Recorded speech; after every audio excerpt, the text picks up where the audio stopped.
All right, baby, get that hitter. This episode brought to you by Greyblock Pizza, and Greyblock is you know what it is. I mean, it's like sometimes you're laying in bed at night and you wish you had something inside of you. You wish you had something deep inside of your body, just, either maybe going in and out of your body or even just staying in your body. And if it's something that you wish was staying in your body, then that something is Greyblock Pizza. That's food. And Greyblock Pizza, you can find it on Pico Boulevard in Los Angeles, 1811 Pico Boulevard, on the way to the beach. Get that hitter. Today's episode is brought to you by Ridge Wallet. And you know what it is. It's a special type of wallet. So many people have a wallet and they can't find it. Oh, where's my wallet, Daniel? And Daniel's like, I don't know. I had a couple snow cones and, I haven't been doing nothing. Well, where's my wallet? And you can't find your wallet because who knows why? Maybe you lost it. Well, with the Ridge wallet, you're less likely to lose it because you keep it in your front pocket. It's that front pocket carry. A back pocket, you got to pull that thing out every time you sit down. You got to de-lump your cheeks. You got to unhump your derriere by pulling out that rear carry. But with the Ridge wallet, you got that front pocket carry. It's concise. It potentially bulletproof. Now that's up to you. No guarantees. But the Ridge wallet, check it out. RidgeWallet.com /Theo, Theo, for a beautiful discount. And now that is it's a kind of a pricey item, but that's okay. Some people want a pricey item. And I bought mine. Actually, they gave it to me, be honest with you. And I love it. And I really do enjoy it. Oh, yeah. I am happy that you guys are here today, and I am happy that I am here today, and that's it. Let's see how it all shakes out. She's got eyes of fire that burn like a shot of whiskey. And she's been known to bring a man to his knees. That's the power of a woman. She'll take all you have, and you never see her coming. And that's how I know the devil is a woman.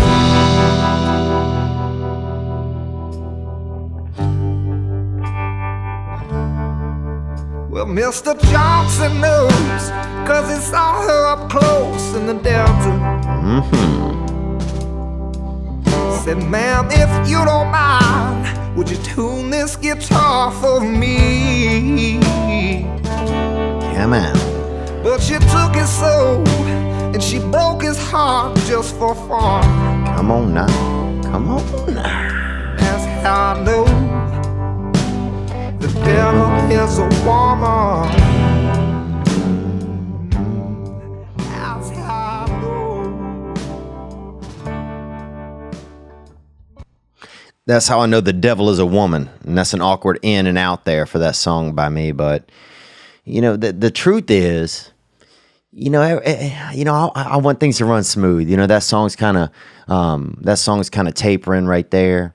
And I'm thinking, man, I want to smoothly kind of ease out of the song and into the episode. But that ain't the way shit happens, man. That ain't the way it happens. Like in all the commercials, you see the man, he crack open that condom package. When he just splits open that condom package and he gets the condom and he just magically it just surfs down onto his dick real quick. It just surfs right onto his wiener.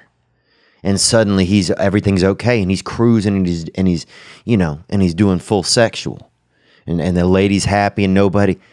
That ain't the way it happens. No, the way it happens is you first of all, you lie and say you don't have any condoms. Then the girl says, no, you have to have some condoms. Then you say, I think I have one.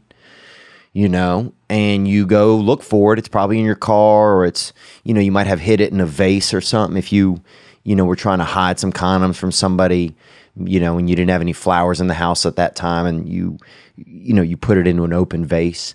But you go look for it, and then you bring it in there, and by then now your erection is gone. I mean, you know what I'm saying? I got that ghost cock, boy. You know what I'm saying? My shit shows up real quick. And it's looking the fag, and then it's gone. And it's there and gone. I got that ghost cock. Like, boo. And it's gone.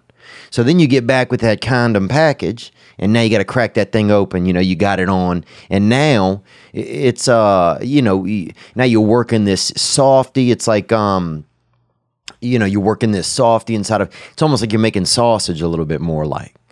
And now you got to try to have sex, and everybody's disappointed, and it's just, I don't know. But that's just, things don't, it's not always exactly how we want it to go. The things in life aren't always going to be just served up like we want them to. You think about your future, and especially when you're a kid, and you think about it so many ways. And, when I was young, I used to think about, I guess my big thing that I wanted when I was young, that rich people seem to have porches. They had a porch on their house, and you'd see somebody with that big porch. And a porch, it was like, oh, you got outside? Oh, you got inside, but you got it outside. Like, damn. Y'all must be doing well if you have an inside that is outside. And if you saw somebody with a porch, and sometimes they had furniture out there, in television, you'd even see like during a party or something, put a television out there and watch the games. And man, and when I was young, that was my big thing. I pictured like a porch, and I pictured a wife, and I would have a wife, or it could have been a husband with long hair, but I think, my visions weren't super clear, but it seems like a wife, but then you never know. Sometimes a man might be hiding in a wig, even sometimes in your imagination. And my wife and I would be sitting on the front porch, and we would just be like sitting on the swing set together and just sitting there and being like proud of ourselves that we hadn't given up on each other, and that we were doing okay. And something about that porch, I guess maybe the porch, amplifies, and amplifies might not be a word, and that's okay. That's okay, and it is now. Suddenly, it really, really, you get what it means. And, but it amplifies like that we were proud of ourselves a little bit, the porch, I think, because you would do it outside.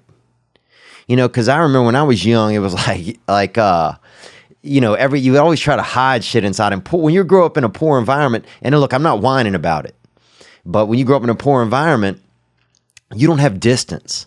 Like money gives you distance. Money puts you in first class seating on the air jet. So you have distance from people. Money, it'll make you have a yard, right? A front yard. Sometimes money, you have a front yard, and then your front yard has a front yard. You ever seen that? Somebody has a front yard with a big gate. Then in front of the gate, a little more yard. Your fucking gate has a yard? But money gives you distance. And when you grow up without money, you don't have that. So everything gets stacked right on top of each other. It's all right there. It's all, it's all immediate, and it's all, it's all right there for viewing and for smelling and for feeling. And so like we would always the only way you could kind of hide stuff was inside, because outside there wasn't any, you didn't have a porch. You didn't have a yard. Like if you got your ass beat outside, dude, it happened in front of all your neighbors. And if shit got too loud inside, the windows were open because the air conditioner wasn't on until nighttime. So, it was just, everything was just out in the open more, and you knew more about each other. And there was some stuff like that. It made you feel, I guess, a little bit more ashamed, but then in another way, it made you feel more connected. But I guess in my vision, in my dream, I have this space where, or when I was young and I would think about the future, I would think about having this porch and sitting out there with my wife, and we wouldn't be yelling, we would just be kind of relaxing, maybe sharing like a lemonade or something. I don't want to sit out there with my own lemonade, dude. If it's I think you got to share a lemonade, because you don't want to be too high on the hog. Everybody's sitting out there with their own lemonade. What are you, the damn Prince of Sheba? So, but that would be a vision I would have when I was young. And I don't even know how I got on that right now, but that would be a vision that I had when I was young of a future that I wanted. But you don't know you don't know what's going to happen.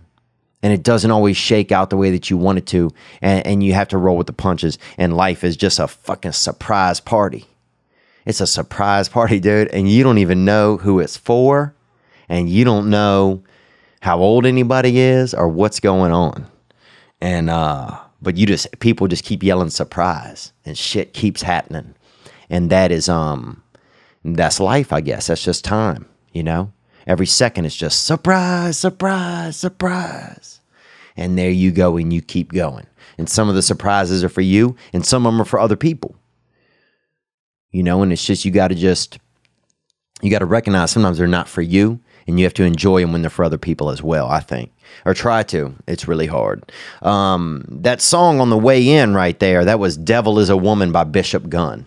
And I want to try to and play some other songs on the podcast instead of just Bishop Gunn, and I will, but I have not had enough time to listen through all the music that's been submitted, but I thank you guys for your submissions.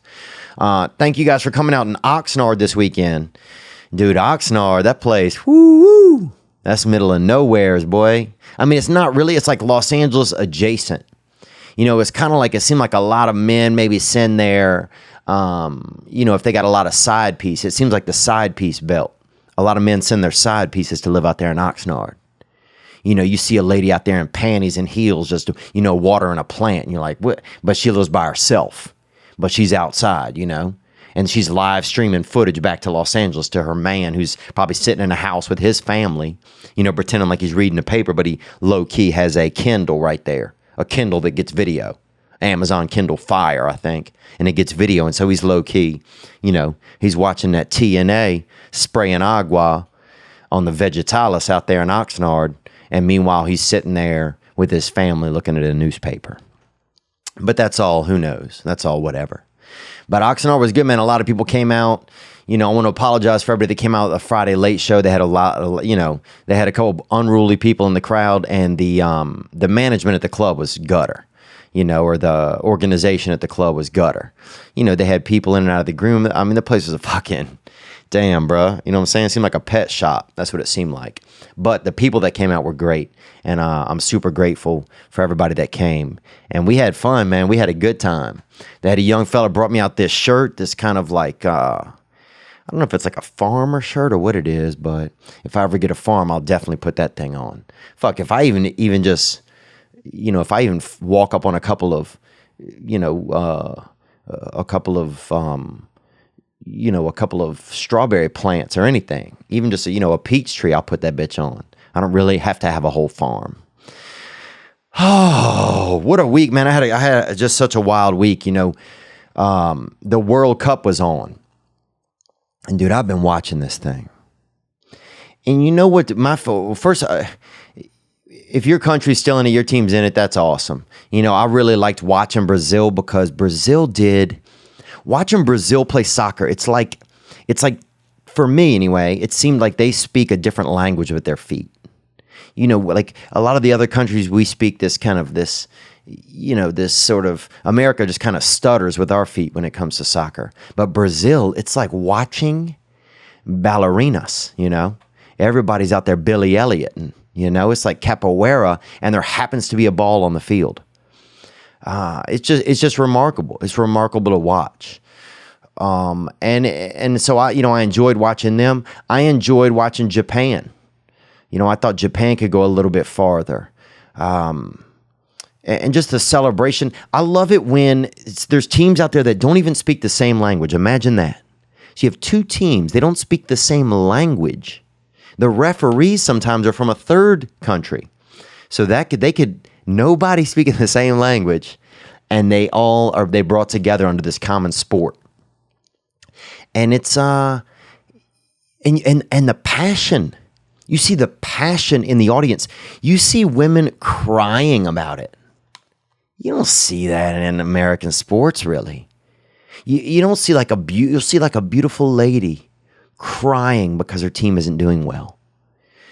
You know, and usually sometimes you see that in LA, like in the, you know, up in like the, you know, in these fancy, you know, box seats or something. They'll have some rich lady up there. Maybe they run out of Coke or something, and she's a little ticked off, you know. And so she's texting somebody, you know, trying to maybe grab a few extra grams, and they're not texting back. And so she'll be, you know, she'll be salt watering up straight out her eye holes. But this is the passion you see. You see father and son in the crowd, and they are just, I don't know. There's something about it where it's like, especially at a time when everybody acts like the world is so bad, but yet you have all these countries getting together, and that's the truth. The truth is these countries aren't coming. You don't see people hating each other in the stands. There's a camaraderie. There's a respect. It's almost like I wish any wars that we had anymore, it's just the ammunition was soccer balls and the weapons were feet, and they just had a war cup, and that's what it was. It was a war cup, and whoever wins the World Cup every year gets to be the leader of the free world. And just seeing like how different teams play, you'd have I watched Senegal, and they played like a certain, like, they played kind of like the ball was hot. They would just, there was so much extra movement, almost wasted movement. It seemed like sometimes, you have the French, and they seem like complete assholes, even when they're playing soccer. People are cheering for Belgium. You have the Japanese team that didn't seem to fake as many injuries. I noticed that there was a level of dishonor there if they seem to fake injuries. Whereas these other teams, America faked a bunch of injuries and didn't even fucking make it into the shit. And it kind of put it in perspective too about America. It's like, America's a great country, no doubt. Man, just the fact that probably 99.9% of us get to lay in a bed at night and feel and have food and water inside of us. It makes it a really special place. And I made those numbers up, but you know what I'm saying? That's probably semi-close. So America, it's obviously a place that's doing well, but it made me start to think like it's just so much responsibility, being like the leader of the free world, and even just that title, like wherever that came from, it'd be nice to just go back to just being a country kind of, just one of many. It made me bummed that America wasn't in it. The World Cup, it's just amazing. I think it's amazing that all these countries can get together and play. And the beauty you get to see how beautiful it is. You see whole families out there in the stands, and you see father and son like hugging and, even kissing. There's definitely some mouth kissing in some of those Croatians.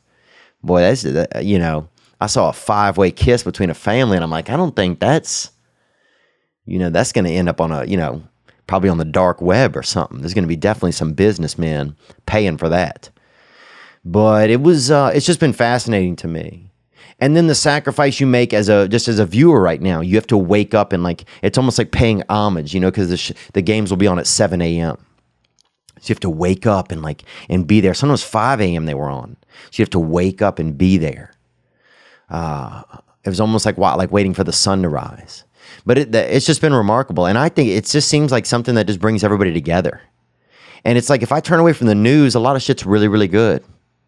Most people aren't fighting anymore about all this bull. Most people aren't. It's kind of just the same people that won't shut up. And it's just the same lamos that want to keep writing articles and all, a lot of it I don't feel like is new information. A lot of it, it's like if you get out in the world and you feel what's going on, then you feel what's going on. I feel like there's a storm of instinct coming back into us as humans right now. Even though at the same time, oddly, I feel like it's leaving us because of all the, the lack of connection through, that we're all more on our phones and we're more, we're not doing as much human connection. But I think there's something roaring back where there's an instinct, there's a desire, But yeah, I've just enjoyed the World Cup. I don't even know what I'm talking about. I'm kind of rambling. I've really enjoyed it though. And I've enjoyed just watch those penalty kicks, and it's all on the line. And you can feel a whole, you can feel it. It's crazy when you can feel you can feel it. And then sometimes a team will score, right? And then the whole second half, they'll just have to not get scored on, and they'll win 1-0. And a team will just try and kick the ball into their goal 70 times in a row. And my friend, who honestly could probably go to jail for some stuff, but we are friends, he said that it's called suffering where your team just suffers. They kick the ball and it hits you in the face and it hits you in the neck and the nuts. And your buddy doesn't even fucking have nuts anymore because he got hit in the nuts so many times he fucking left his nuts in another country. And it just keep people getting hit and people getting their eyelashes ripped off. And one guy just going into a coma because he got hit by the ball in the back of the head. And you just get hit and you suffer and it just ends and you're running and finally the whistle blows. And you're like, wow, we did it. And it feels almost like, it's like the closest thing I feel like I've ever seen to like a war. And no disrespect to our troops, but it's just the closest thing I feel like I'd ever seen to a war is this World Cup. And it's peaceful. It's exciting and it's adventurous and it's violent but it's artistic and it's peaceful. And it's just been exceptional. And look, I'm not a soccer guy. It's just there's something, the emotion, there's this orchestra within it all. There's this Mozart to it all when some of these people play well that just grips me in and just tickles me inside of my brain and even my man dick at the same time. And it's incredible and it makes me feel something. And that's what I'm looking for. That's what I'm looking for. But it made me think a lot about America. It made me think a lot about like race, because all these races are out there playing. It seems like there's more racism like in the NFL than there is in these games. But then of course, these players aren't mic'd up. We have no clue what they're saying. But it did make me think a lot about America. And I've just had a lot of thoughts this week. I mean, we had the Jordan Peterson episode came out last week and went on Joe Rogan's podcast last week. And man, I mean, you talk about being like a podcast heaven. It's been a lot, it's really, really been a lot. So it's, I don't even know what to think about it. And then part of me is just like, well, don't think about it. Just keep going forward. Just do whatever you got to do next. And there's no goal or anything, but it's just been, to sit in here in the studio with, someone I consider a very pure thinker. Whenever I was talking to Mr. Peterson, I wanted to try and just learn more about his feelings, and I was nervous. Okay, let's say this. I was nervous. And I was nervous because I just didn't know as much as him. I don't know as much. I've read some things. I've seen some things. I watched a dude one time, speaking of soccer, I saw a man one time with a paper sack of nails. And he kicked it. He ran. He's like, I'm going to kick this paper sack of nails over that house. And he ran and kicked this sack of nails. And the sack cracked open and like 20 nails got stuck in his foot. And that was it. So I know some things. I know not to do that kind of shit. But this was, this is a man who, it's almost like he like kind of pared down the Bible in a way and presented it in a way to people today where it's, even if you're not even religious, even just by his 12 steps book, that it presented it in a way to people where it's a little bit digestible. And it's just very back to the basics. And so it was just fascinating. It was fascinating to be in his company, and I was nervous at the same time, and I didn't want to, just agree with him about everything, but also didn't want to have a big plan, and I wanted to try and hope, I just wanted to try and maybe get to know him a little bit, and I did have other questions I wish I would have asked him. Like, are we going to be okay? Are men going to be okay? Why does it feel sometimes like we're at the guillotine? Is humanity going to be okay? And maybe he does. I'm not saying he has any answers, but I am saying that he has more elements to include in his periodic table of answership than I do. He just has more area. He has more angles he's coming from. So, but it was fun. But I had, obviously it was great and it was interesting and it was great. It was good to spend time with Rogan. It was just like a crazy podcast week. It was a crazy podcast week, man. And what else? Oh, I was thinking about America. I was thinking a lot about America, over 4th of July and World Cup. And and I have this, it seems like a lot of people these days and a lot of like article writers and stuff, they're like, America needs diversity, America needs this. And look, America is quickly becoming extremely more diverse than it was when I was a kid. And that will not change. And that's great. That's the direction America's headed, right? But one thing I think is, and I was talking to some friends of mine who are from China, because I'm actually going to China this week. And I'm like, is it weird sometimes that it's almost like we're trying to change America. It's like, oh, people are moving here from Guam, then we need to make America more like Guam so they feel comfortable. But that's not the truth. For me, it isn't. For me, it feels like, and I'm happy to be wrong, that that America wants to be this thing. It wants to be this wild, fancy cat. A cat that also sometimes wears a raccoon fur coat. You're like, dang, is that cat wearing coon? Yes, it is. And so people don't want you to kill to kill the cat in the raccoon coat. They don't want you to change. People, they don't want to come from Guam and be like, oh, good, this is just like Guam. They want to be accepted, but we don't have to make America a different place to fit everybody. That's not a fucking country. That's an airport. That's a gas station. We want to have something for everybody. Well, we do want to have something for everybody, and that's acceptance. But I think we can also still have this thing that America is. And yes, some of the things that America is are dumb. Some of them are awesome. But that's just like everywhere else, dude. Bro, there's one country, China, somebody, my buddy's telling me you can eat dick over there. You could buy a couple of little sack of fucking dicks, dude. What? Now, are there big articles in China saying we gotta, people, no more dicks. People want salmon when they come here. No, because it's China. You go there to get, when you're there, you want it to be what it is. And it's like, I don't think we should sacrifice whatever America is, the good, like as if that's bad for us. As if like, oh, it's the same old apple pie and cheddar cheese and, and people, fucking and drinking Mountain Dew. So what? Then that's what it is, man. Things will evolve, but at the same time, like, we can't turn America. It's not Epcot Center. I think it can still be America. And people can come to America and they can be, oh, this is cool. This is America. I might not be originally American, but I live here.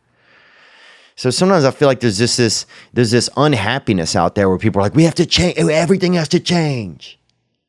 Nah, man. The one thing that slowly is changing over time, and for some people it's quicker, is our hearts and our ability to accept each other. And sometimes that shit takes a long time, dude. It takes a long time. Some places don't have a lot of diversity. Doesn't make them a bad place. But it's going to be unique to them. You can't force shit overnight. It's like this, it's like sign this paper that says you're not, you've never had a racist thought. Why can't it be crazy to sign that? I don't think anybody in the world could sign that. But just because you have thoughts or you have questions, it's like, we can't just get caged up. I don't know what the fuck I'm talking about. I don't know why I got all serious today. I think it's honestly a byproduct of being around guys like Jordan Peterson, man. I went in. And, but yeah, man, it was just a wild week, dude. Like, I was sitting in here with Jordan Peterson, man. The Wizard of Oz. I mean, this guy, he coughed and a couple of facts fell out and just hit me right on the shoulder. I mean, it was just fascinating. And you know what? I'll say this. He was very kind, and he was very much like a professor. He was very Canadian. He was very polite.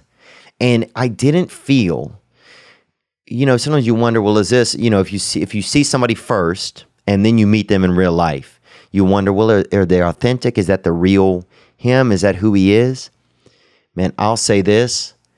I was not searching for a lack of authenticity, but searching for to see kind of who else was in there a little bit. And I think I think he's pure.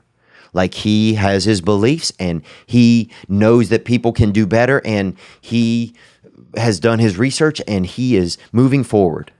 And he is genuinely happy about helping others to feel good. And I felt that 100%.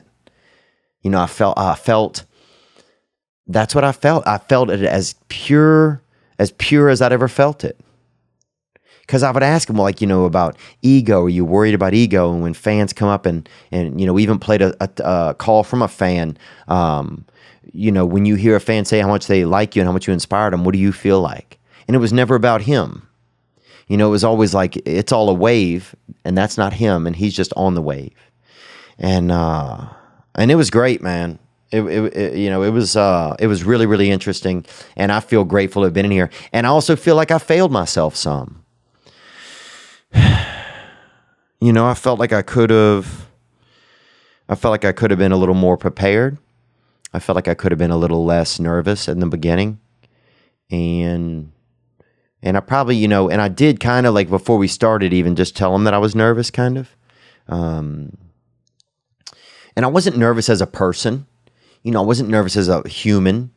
I was just, sometimes you don't know how people who know more than you, facts-wise, are going to show up to you when you do not know as many facts as them. So, you know, I just had an inferiority. And so I just, you know, I felt that. But overall, man, it was fascinating. And who knows, maybe we'll get to do it again. We have some other neat guests coming in, and so I'm grateful for that, and I'm excited about that. And then I got to go on Joe Rogan, and we're talking about everything. And man, it just seemed like a crazy week, you know? I mean, like, I just felt, and some people, look, if you don't care about those guys, and that's fine. But in my world of, you know, trying to think about stuff and being less afraid to think and trying to match my thoughts up with my feelings, or, you know, or separate them even at times, being around people is, and not being afraid, you know, like the first times I went into Joe Rogan, and even yesterday, you know, and I even told Joe that I was just a little bit nervous. You know, I'm a little bit nervous. I get nervous if somebody's physically, even if they don't behave that way, but if I think that way, or have something inside of me that used to think that way, or there's a moment stuck inside of my body from 20 years ago where somebody stronger than me or tougher than me or smarter than me made me feel a certain way. Sometimes those things can live inside you. It's like Easter egg hunt, but you never went hunting for it. And that egg's just been spoiled rotten, sitting inside of your kidney or inside of your neck or inside of one of your nuts. Oh, I have two nuts? Nah, son. You got a nut and you got a fucking dirty egg down there. And so it's, you know, it's, fuck, I don't know, man. I'm just learning as I go, I guess. I hope anyway. But I want to thank you guys so much just for the support and for being a part of things. We got some calls that came into the hotline. I'm sorry I didn't play more for Jordan Peterson.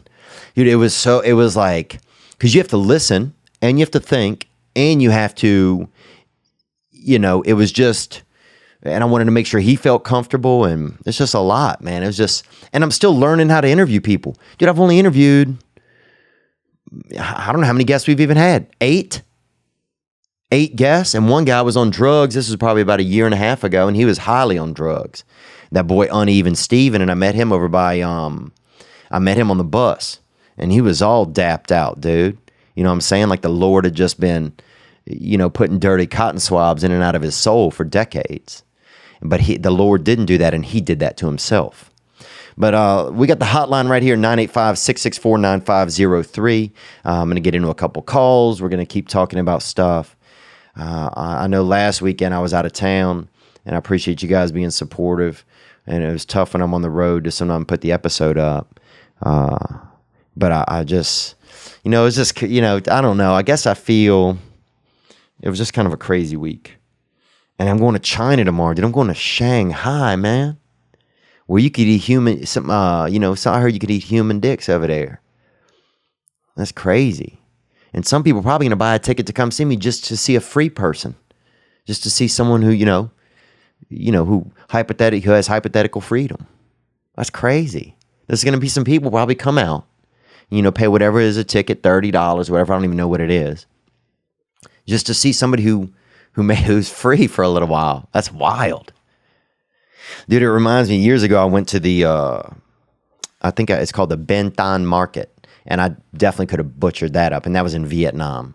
And this is when I was a student. And they had animals there. And if you buy an animal, you can buy a pig for about $11 and they'll kill it right there. You know, one kid bought a pig. You know, they had some real death kids with us, people that didn't mind a little bit of death. You know, people, if you frisked them, you know, maybe some animal carpals would come, you know, tumbling out of their pockets. You know, maybe some, you know, maybe a bird clavicle or two. You know, people that, you know, was a little bit out there dark art and caught up in some dirtness and caught up in just fucking, you know, if they could, they would just crack open their nuts and just smell it deep as they could until they just fainted.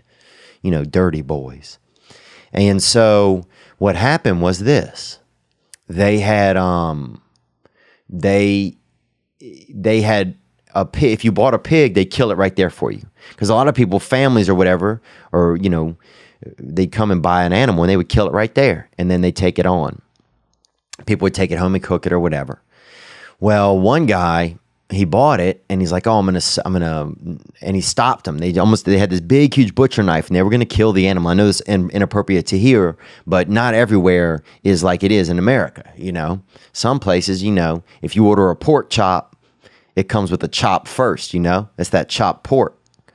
And this, and my buddy, he like stopped him. He's like, no, not the knife, you know? And, cause even that was too much for one of these death boys. But then the man literally turned around, bow and arrow, as if it was like he'd chosen a different, it was just crazy. Like my buddy hadn't chosen a different way for the thing to die. He didn't want the man to kill it. But anyhow, how this goes to me was they had a bird there. They had doves there. And I've had dove before. A lot of you guys know that. I had a couple of brothers by me. And actually, one of them used to hook up with this white girl named Labyrinth. And you would think that Labyrinth is a little bit more of maybe a black girl's name, or, you know, it could be, but it's also, Labyrinth is really more of a white girl's name. Tabitha, Labyrinth, what else? Agatha, you know, Amethyst, a lot of that shit, a lot of crazy rocks. And Maze, you know, Maze, Labyrinth, a lot of places where you could go missing. What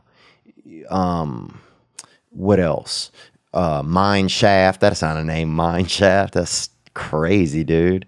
But anyway, and these brothers by me used to grill up dove outside of our apartment. So I go out there, they asked me for years, hey man, you want a cut of this dove? And I never had any.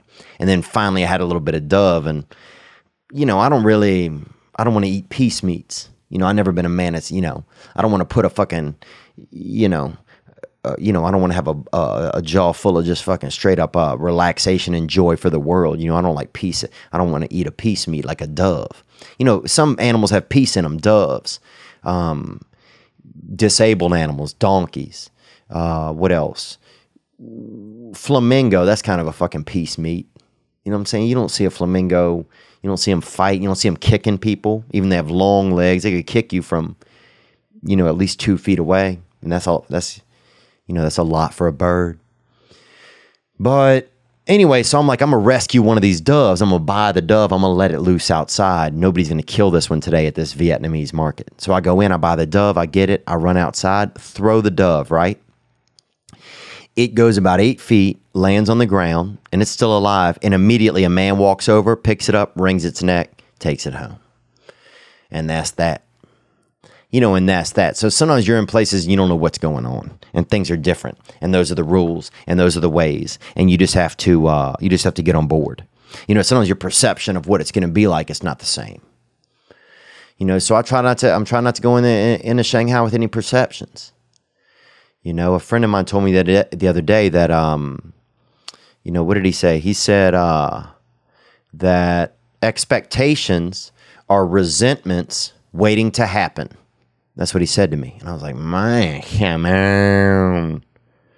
that expectations are resentments waiting to happen. So how do I get into a place where I don't have those expectations, you know? And And some of them you want to keep. Sometimes I want to keep that vision of when I was young and I said, oh, well, I'd like to have that house with the porch. And I'd like to be out there sitting with with my wife and have a trust between us or have an honesty between us. There's some things, that you want, but then if I pin my tail too much to that donkey, to that, subconscious donkey inside of me, into that vision donkey, that, that future idea donkey, then, I might miss the place I'm supposed to settle in, or I might miss an avenue that I'm supposed to take. So I guess some of that's just about growing up and learning about my own instincts. But I want to thank you guys for hitting the hotline. I know I'm talking fast, dude. I haven't eaten a lot. I got to fly out early, but I'm staying here with you guys. I'm happy to be here. We got a gift that came in as well. I'm going to open it up at the end of the podcast, and super excited about that as well. Here we go. Steven here. I was just calling to congratulate you on having Jordan Peterson, first of all, on your podcast, and then being on the Joe Rogan Experience. I thought that was really amazing. I thought you stole the show, honestly. I don't know why Joe wasn't just laughing and crying in tears, but you're doing really great things, and I think you're about to take off, and I see good things in your future. Love you, love your show. Talk to you later. Thanks for the call, yeah, and I appreciate that. And yeah, look, I felt like Bo Jackson, dude. I felt a little bit. Here's the thing. It's like you don't want to say, well, I feel out of my league, but I don't want to say that I feel in my league. You know what I'm saying? I want to always be out of my league. I want to always be, I want to always kind of have that mind. I always want to feel okay in my old clothes, I had this idea that that I never want to put on like my old clothes and feel like I'm too good for them, And I know some of you guys might be like, well, how does this pertain to any of this? But look, man, if you'd have asked me 3 months ago, do you think you'll be on Joe Rogan and interviewing Jordan Peterson in the same week? No. And look, that might never look. That's like, that's when what's his name, Sugar Ray Robinson or whatever, won the title. And I think what else happened to that guy? Didn't he kill a couple people in a car accident? But that's a worse comparison. What happened? Oh, that's like, didn't they have somebody who was skydiving and hit a donkey or something, and it busted the animal open, and they found it had like swallowed a wedding ring or something of someone's, and it was like very expensive, and the family had been looking for that. Yeah, so it's more like that. It's like when something happens and then something else happens, you don't expect it. But yeah, it was it was just a crazy week. But yeah, thanks for tuning in, and yeah, I guess I always want to have that thing where I'm in the minor leagues. I always want to have that thing where I don't know, man. What the fuck am I even talking about? Let's take another call here. I just, I think I would feel sad if I felt like my old clothes, if I wasn't good, if I was too good for my old clothes. Because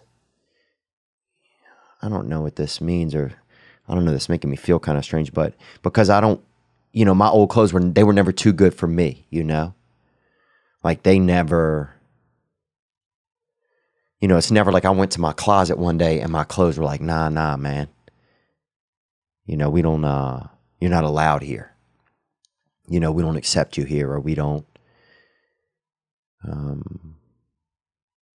man, I don't know, this shit's got me tearing up. I don't even know why either,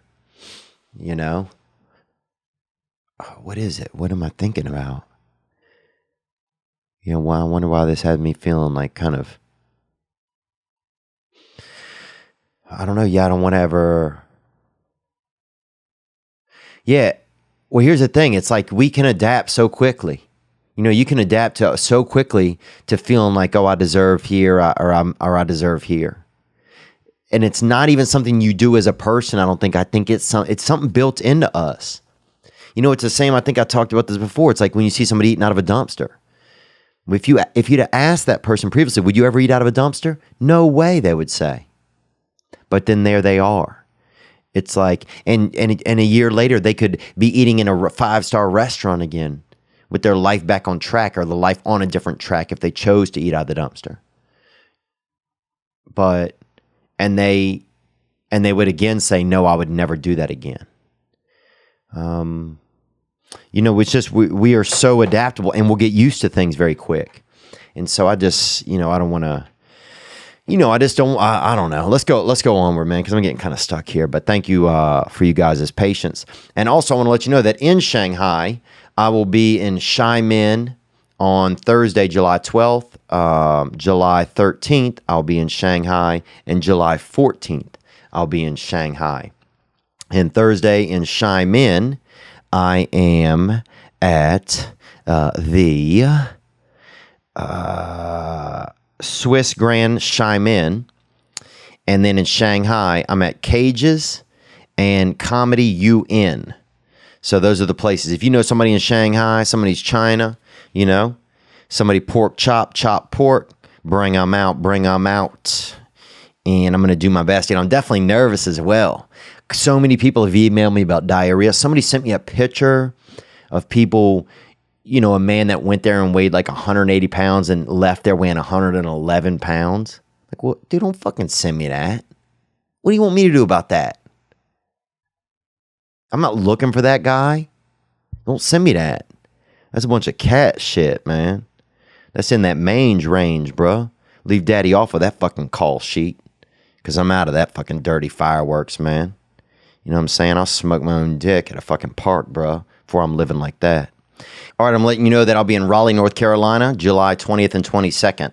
After that, I'll be in Minneapolis, Chicago, Nashville, Toronto, Appleton, Wisconsin, and other places. You can go to theovon.com/tour, TOUR. Let's get to a caller here. Thank you for calling the hotline, 985-664-9503. Onward. Hey, what's up? I was just calling in with a suggestion. So my suggestion is go work as a maid for a little while. Mm-hmm. I've seen that you were talking about tipping your maids the other day, which I appreciate because my first job was working as a maid, and it taught me more about, you know, different types of people. I was working with women that had been to prison and women who couldn't speak English, and they were forced into like almost like a type of slavery where they, you know, couldn't speak out.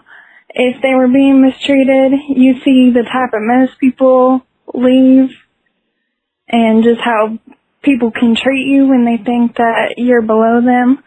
So I think that sometimes we get too caught up on as a maid at the Super 8. Anyway, Thank you for calling. You're a maid at the Super 8, and you sound like a Super 10 to me. You sound like a perfect score, young lady. And that's it is a wild job. And for me, when it comes to tipping, I just try and tip where I feel, you know, I ain't a fucking Robin Hood, but I tip where I can, man. You know, I tip where I can, and I tip where I feel it's necessary. And dude, hotel rooms, people are naughty. And yeah, the maid comes in there. Think about that. Dude, most people, right when they get into a hotel room, they take all their shirts off. People's jerking off, living life wildly. You know what I'm saying? People are, you know, there's some people, you know, jerked off before they've even cut the television on. What? Who goes into a room and jerks off before they turn on the TV? Huh? Who? Someone who's sick? So yeah, these ladies, you got to remember to drop that 5, drop that 10 for a cleaning lady. If some lady's coming into a room where someone could still be hiding and is going to clean up, you know, cookie crumbs and semen at the same time, you're not going to give them $5, dude? You're out of your fucking mind, bro. Think about your mind. Now think about you not inside of it. Yep, that's what's going on. Give them the fucking money. You snake. Okay. But thanks for calling. I never worked at a Super 8. I never worked at a Super 8. Where did I work at? Oh, they used to have this girl who made me come up there, and she would, let me touch her, touch that cooter a little. And she was so scared, bro. She was loud, right? She was that vivacious, that vivacious character. And so she would start just howling. I mean, it was like every time you touched her vagina, it just seemed like you were just petting a fucking cat that was made out of all nerves. Just like a cat that just had about 70 clitorises on its back. Like a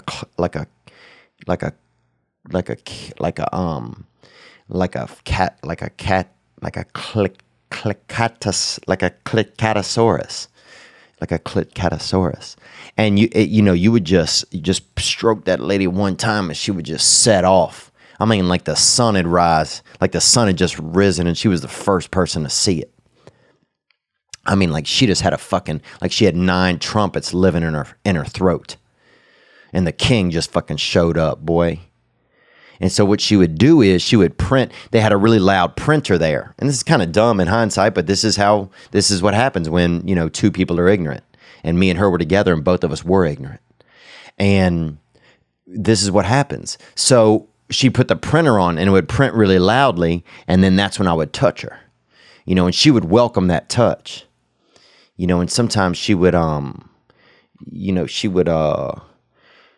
remember even she would take her underpants off and kind of put them around her neck and even blindfold herself with them. And that was crazy to me because I didn't understand that part because, they weren't like big underpants and she could definitely see through them. So it was really like watching somebody who's cheating. She's pretending she's blind and then hoping for somebody to touch her crotch at the same time. That's some real, you know what I'm saying? That's like a hooker, but on The Walking Dead, I mean, that's that Helen Keller hooker right there, if you will. And I know that's kind of that I shouldn't be thinking about some of that. But anyway, she would put the printer on because the printer would print real loudly. And when that Xerox, this is one of those big, huge printers. Remember before they had regular printers? When they had this big, huge fucking Cadillac thing, had headlights on it, had a trunk in the back, had a fucking dead body in the back, had 2 Italians outside of it smoking, a couple fucking Dominicanos, had a little Hebrew hitting a fucking calculator out back behind it. Everybody's keyed in. And that's what she would cut that printer on and just print like 160 documents or whatever. And it would go so loud you couldn't hear her howling because she'd howl at that touch. She would howl at that touch like a cat that had that its skin was just full of fucking dangerous charisma. And you would just touch it and just lightning would just fly out of her fucking face. And that's how excited she was to share some of that locale poise, if you feel me. But so I've spent a little bit of time at a Super 8. But thank you so much for calling in and make sure to tip your cleaning ladies. We got to do it. Some of this other shit you tipping, somebody here. Some people need that cash, man. Drop a $5 to your fucking mailman, Hide a couple dollars in your buddy's ass when he's resting. You know what I'm saying? Friendship, that doesn't deserve a couple of dollars here and there? Come on. Okay, these are some follow-ups to last week. We had a guy who called in, I believe 29-year-old virgin. Let's check on that call first. Hey, what's up, Theo? It's Zach from Toronto, Canada. Zach from Toronto, and I'll be up there in Toronto a little bit later this year, so get those passes to JFL Toronto. More? So my conundrum is that I'm 29, and I never had sex with a girl. Wow. Dude, I gotta think about this, man, because you're 29, you never had sex, huh? Wow, because let's listen to you. We've listened to me enough. Sorry, I interrupted you, Zach. More? And it's not like, I'm not a freak. I'm a bigger dude, I'm like 6'2", like 230, 240. Bro, you sound cute enough. There's girls listening right now who would probably fuck you, bro. And a couple dudes too, bro. So one way or another, we might get you out of this jam. Let's hear more. And, I've been spending a lot of time just working on my education. I got some university degrees. Oh, man. So I'll tell you what you are fucking, dude. You're fucking the world, bro. because you're getting yourself some diplomas, bro. You know what I'm saying? You stacking that paper. You stacking that those frame fillers, man. You got a couple hitters. More? And try and get a career off the ground. But it's like I never had sex with a girl. And I never really pursued it either. Wow. So Joe Rogan talks about this thing called the incels, I think, and it's people that don't have no interest in sex at all. I don't know if that's what you are, because I have to research it a little bit more, and also you could just be your own thing. But this is super interesting, man. I'd love to, I'm going to have to call you and talk to you on the air about this, but let's finish your call. But I'm starting to think, like, maybe I should just give up and be celibate forever. Dude, I heard this, man. If you don't have sex and you go to heaven, bro, that there's like it's like you're like a piñata, and they beat you open, and all of like the semen and all that, confetti or whatever, like, because semen is basically just confetti, but from like heaven, and it all flies out of your body. People beat you open and it flies out of your body, but it doesn't hurt. It's still, but it's just like, it's like a celebration. It's like a maypole celebration or something like that, or like, I guess like Cinco de Mayo or something. More? And also my buddy even, he really likes those hookers, right? Okay, he's out there escorting. More? And he even offered to pay for me to fuck the hooker, and I said no, because I'm not into that kind of shit. But I don't know. What do you think about that? Like 29 years old, never had sex with a girl. I got my dick sucked once, but that was a while ago. I don't know. What do you think?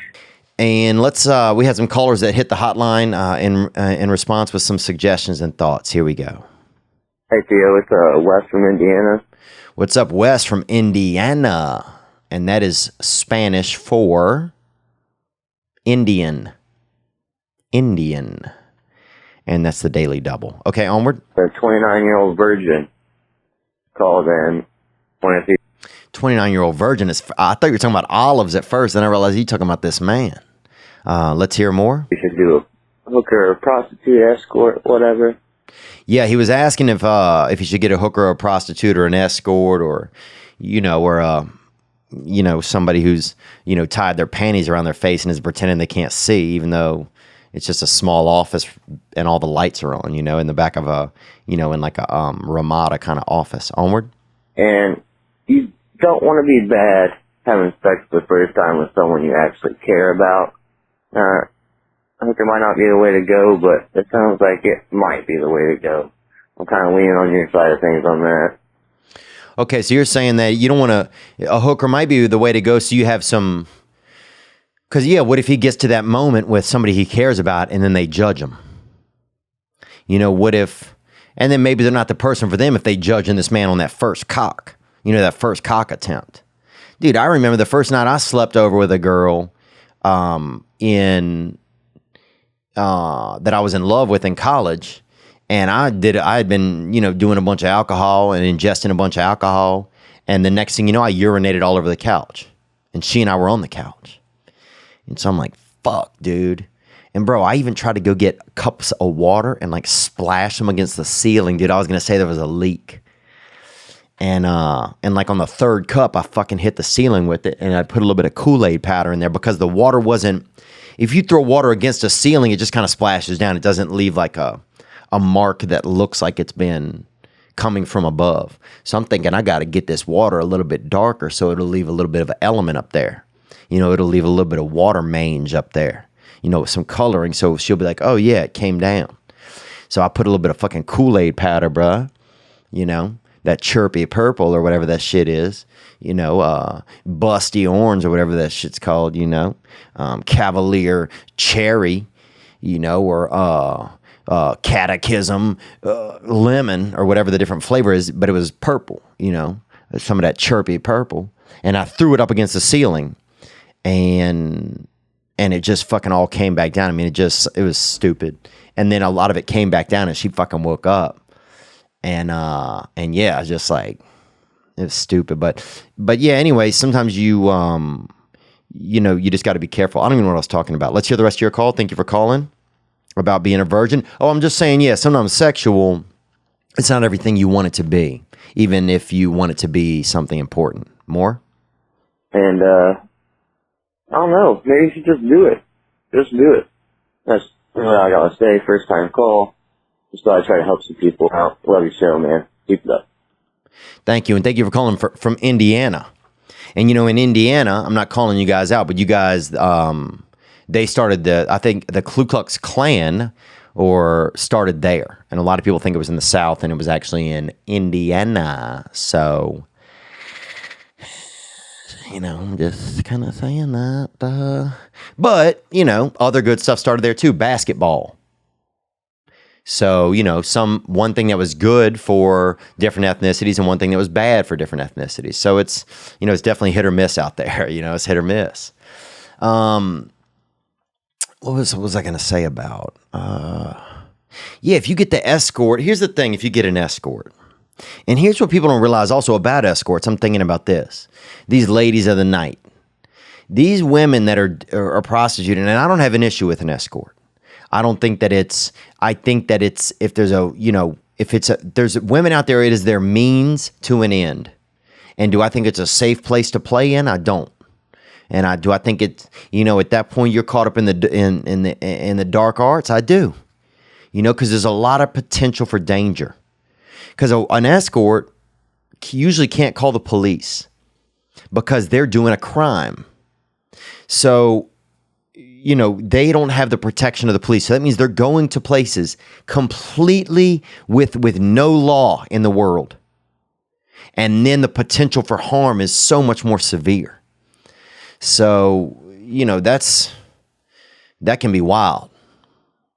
Now, something that's crazy is this. I remember my buddy and I, we invested in a hooker. And I'm not saying, you might think this is crazy, you might think this is, but whatever. This is in your life. So we invested in a hooker, and she was excited about being a hooker, and we were excited about being hooked.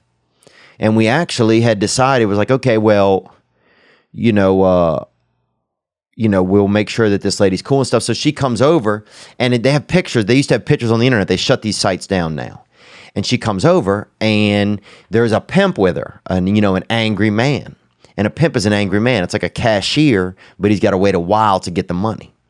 And so he's just angry. And this man also, you could tell, he didn't, let me slow down a little. He didn't have a weapon, but you could tell he didn't show a weapon, but you could tell he had a weapon.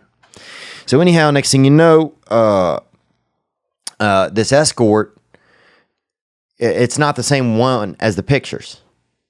It's a different woman. And it's a woman that if you saw the pictures, you'd be like, nah, I don't want that one. I don't want this escort.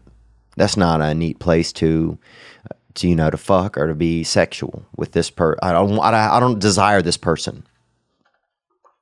So instead, but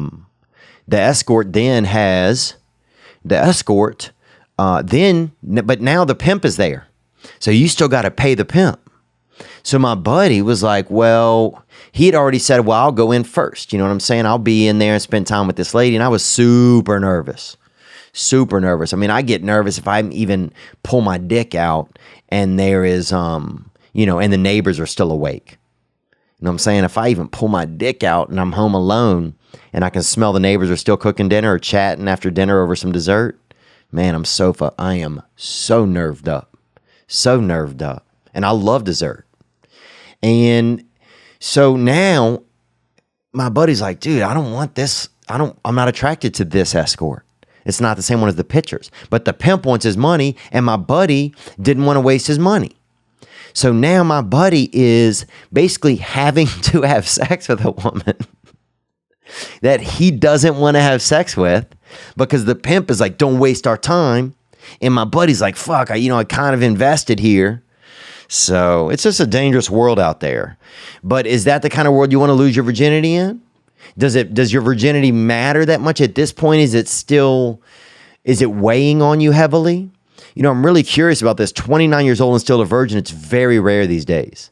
I mean, dude, there's places you can trip over a curb and literally fall into some pussy that, somebody would be laying on the beach. You go to India, there's so many people everywhere. That if you just put on a blindfold and run forward with an erection, you're going to land in some pussy, bro. Now, it might be illegal, but that's, you'll deal with that then. And then, and you'll have to make some amends. Let's hear more. What's up, Theo? This is Eric from Virginia. I'm calling about Zach, the 29-year-old virgin. Yep. Thanks for calling, Eric. Onward.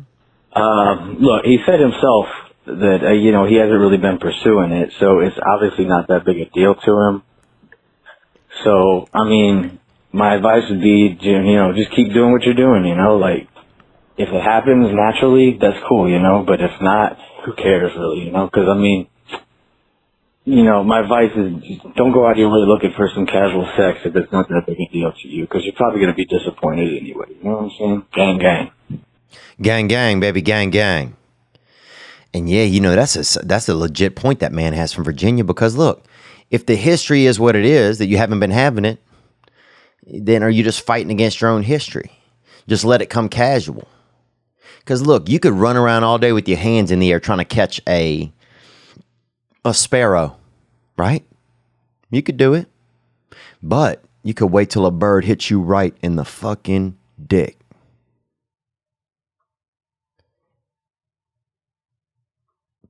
So you never know, man. You never know. But sometimes it's up to you to let it play out.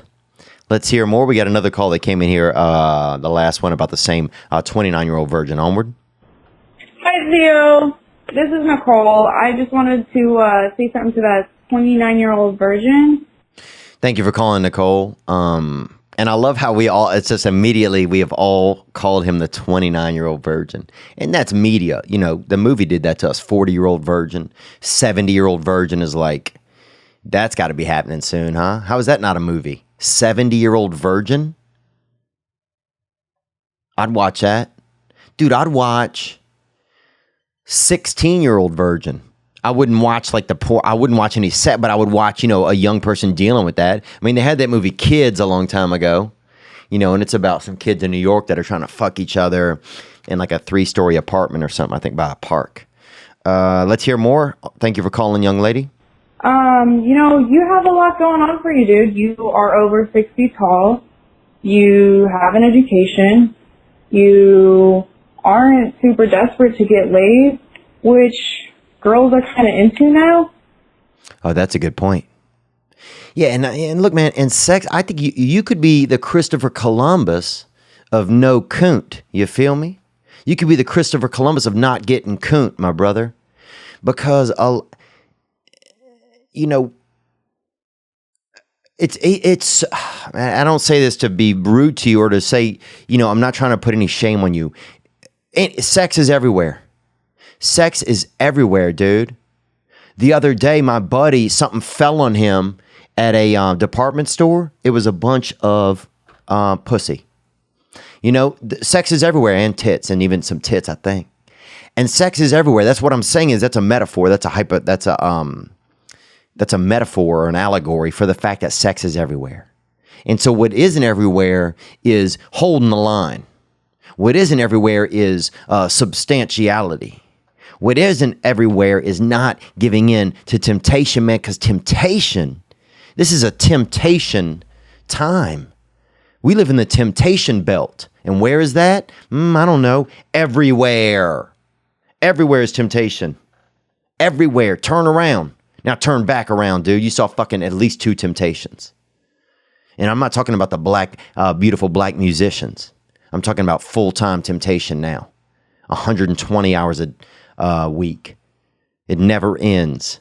And so to be a virgin these days, come on.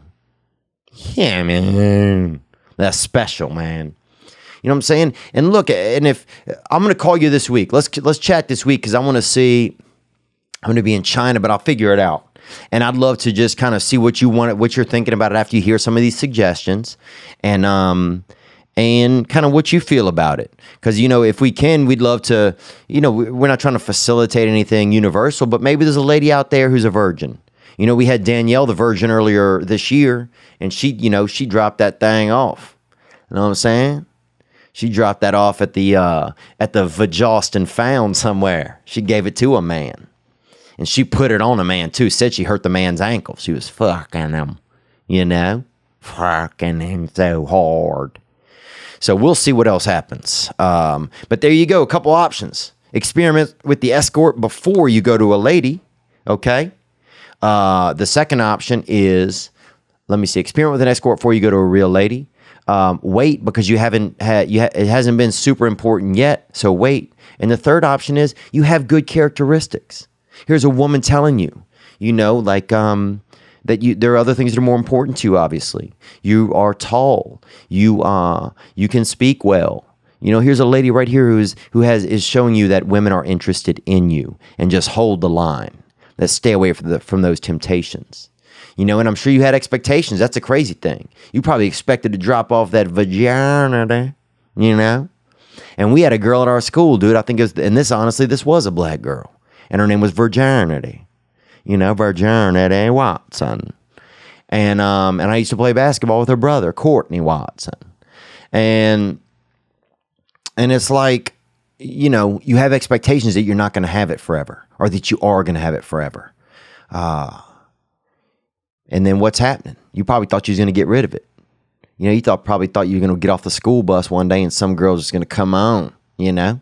Come on and just let you hitch a ride up in that. But that changed, and that hasn't happened. And then you probably thought, oh, I'm going to go to college, you know? And I'll be up one night and just, you know, maybe some girl will come by to water the plants, but suddenly, you know, the plants will be my kick and the water will be that. And then we'll be doing sex. Then you probably thought, oh, well, college is almost over. I'm going to go to my buddy's wedding. And he'll invite some girls who are definitely down to fuck, dude. These chicks like to fuck. And nothing will pan out there. But nothing happened. You know, you got too drunk and she got too drunk. One of y'all vomited into the fire. And that was the point in the night where it was maybe going to happen. When somebody vomits into a fire, a lot of vomit cooks. If it's a thick vom, that shit cooks up, you know? If you got a little bit of grit in your V-mitt, that shit cooks up. And so then it, you know, ruins the fire, ruins the party. But anyhow, so a couple of options there. But let's get some other calls that came in, just some regular. People hit the hotline, 985-664-9503. Here we go. Hey, what's up, Deal? It's Derek from San Antonio. Going to drive out to Austin tonight to work. What's up, Derek from San Antonio? And you're going to drive out to Austin. So be safe out there if you're on them streets, man, because anything could happen. You know, they had I remember one time I passed out at an intersection, and apparently they had two wolves got in a fight in the street. And I'm unconscious, dude, you know, or mentally unconscious, I think it's called. And I'd been drinking and, you know, and also was operating a motor vehicle. And instead of driving, I guess I just went to sleep at a stoplight. And then an officer showed up, knocked on my window, puts a flashlight on me. I wake up. He goes, did you see two wolves out here fighting? And I was like, what the fuck, bro? You think I see wolves, man? And I was like, nah, no, sir. You know, no, sir. I didn't see any, sir. And he said that somebody called it in. He goes, okay, well, if you see any, let us know. And then he fucking left me, bro. He left. And I was up now, and so I drove home. But isn't that crazy that man... Anyway, let's hear more, dude. Thank you for calling in. And I don't even know what that was about. Oh, just be careful driving. Here we go. I was just calling because I'm wondering, do you have like a flat back of your head? Is that why you grow the mullet? Because, I mean, I cut my hair like every couple months. I just let it grow out, and I noticed I kind of got a flat head. Are you hiding a flat head behind that mullet? I mean, I appreciate it if you get back to me about that. All right. Bye. Okay, well, I appreciate you checking in about this, you know, about an adult man's hair, and there's nothing wrong with that. You know, think about men's hair over time. Cavemen had all hair. They used to fucking tie their eyebrows into their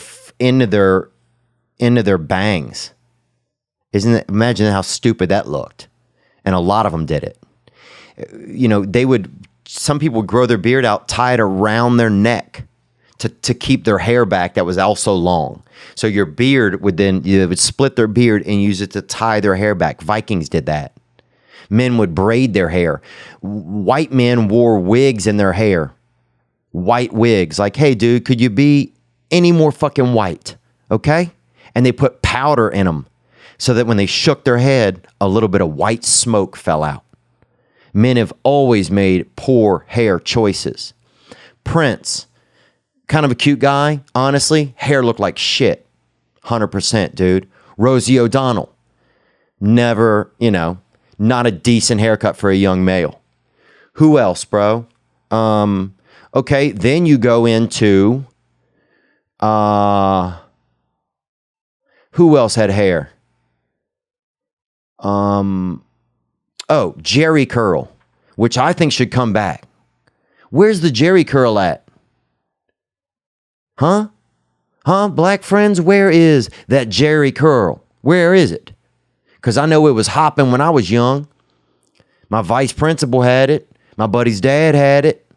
You know what I'm saying? You used to see that drip drap. That drip, drip, drip, drip, drip. Let the ladies know you leaking with swag. But no men are brave enough to bring it back. Where is it? Sometimes I'm like, what's up with these styles? Y'all afraid? Y'all afraid to drip out the back a little bit? Y'all afraid to fucking flood out that hang time? To put that floss? Come on, let's see it. So men have always made poor haircut decisions is what I'm saying. But am I hiding a flat head? I don't think so. I mean, I feel like this, to be totally honest with you. I feel like I have a bigger nose. So, a lot of the black kids when I was young would say you have a N nose, they used to say. And they would say the N word at me about it. And also I could smell, I know I can smell pretty good. And so, you got to have that intake, bruh. And I'm built like a fucking panther. And I need more air to come in because my brain I have low function. When I was young, they said something was wrong with my brain probably.